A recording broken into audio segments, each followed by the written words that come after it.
Welcome back to Skipper's Fantasy Baseball presented by Owner's Box. And today we are doing a special episode. I'm here with Drew and we're going to be talking some fantasy baseball playoff league winners. Yep. We talked about it on Mailbag, right? You're going to look through each of the 5 categories, pick which category you need help with or you think that you can surpass whoever's in front of you. Yep. And get some help. So we got 5 great candidates here. We're going to be splitting it up. So 5 players total. And you know, the elephant in the room here, right? What's the elephant in the room here, Drew? Avery's missing? Yes, great answer. Avery is gone. He is at a wedding. Don't worry, he's not getting married. But maybe at some point he will. He's single. Yeah. But we miss Avery. It's just Drew and I here, so we're going to try and make this work. We are. And we're sponsored. Manscaped, box, free shipping, 20% off. Go there. Helps us, gets us a little bit of money. Yep. Hopefully. Don't forget to like, comment, subscribe. Join the Discord. Join the Discord. We're still pumping in there, so make sure you join. All right. I'm going to do average. Okay, you go for average. Okay. Brandon Belt, I picked him, I think, twice this year. This guy is streaky as fuck. Yep. You talk about a guy who could hit 400 in a month and then go 0.5 1 month. When he's hot, he is one of the best batters in MLB, and when he's cold, he is on your waiver wire. That's the thing. He never seems to get over 50% owned in a fantasy baseball league. Yeah. The injury concerns are there. He does find himself having a couple IL stints. But look, he's healthy. The Giants look strong. They're going to be competing for that division. Yep. Obviously, they're leading it right now. Great on base percentage. We're talking about average here, but he's also great for OPP leagues, so this is a great ad. He's probably rostered in most OPP leagues, though. I think he's like 440 OBP over the last month. Crazy. You look at these numbers, like 340 average in the last 2 weeks. Like, I'm taking that. I think that the first base, too, you throw him in there, you put him on your bench, you potentially could use him in that utility spot.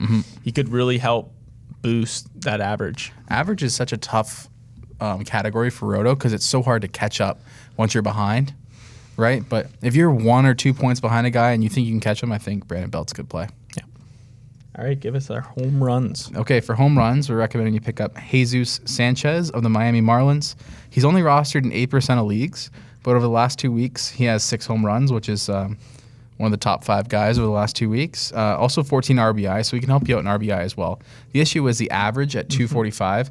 Not ideal there, but he is batting cleanup for the Marlins, so if you feel safe at average and you need a guy that can maybe get a few more home runs in RBI, Jesus Sanchez is available in pretty much every league.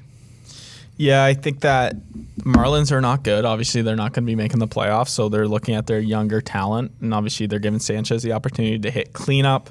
6 home runs in the last 2 weeks is fantastic. I'm not sure if he'll keep this up, as he hasn't really been great this year. StatCast has limited numbers because he hasn't played the full season, but does look pretty good. Pretty good exit velocity, good max exit velocity. So he is a pure power hitter. As long as those stats look good, then he's definitely worth an ad and take the risk that he continues this home run streak. Yep. I just don't. Obviously, this pace is... It's not ideal. It's if you're desperate for some home runs. Yeah, good call. For steals, we got one of our...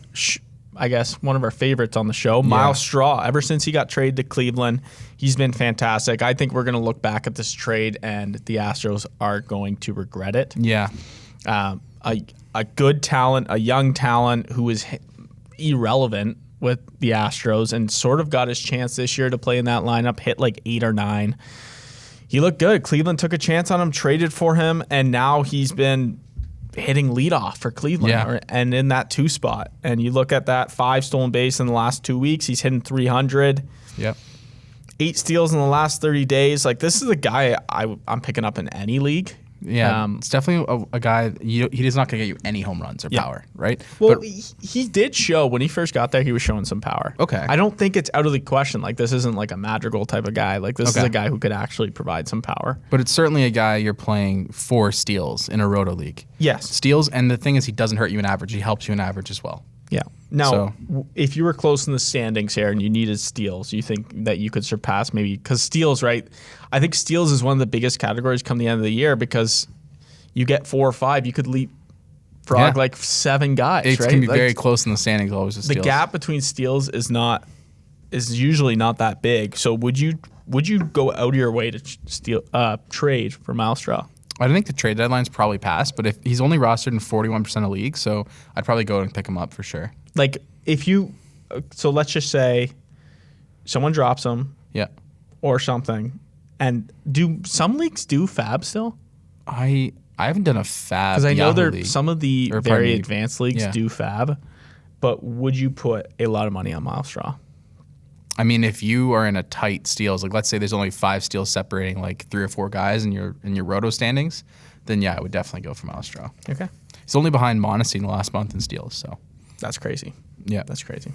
All right, give us our runs. Next guy here, Lane Thomas, outfielder for the Washington Nationals, rostered in 19% of leagues. This is the guy that's going to get you some runs as he's batting leadoff for Washington.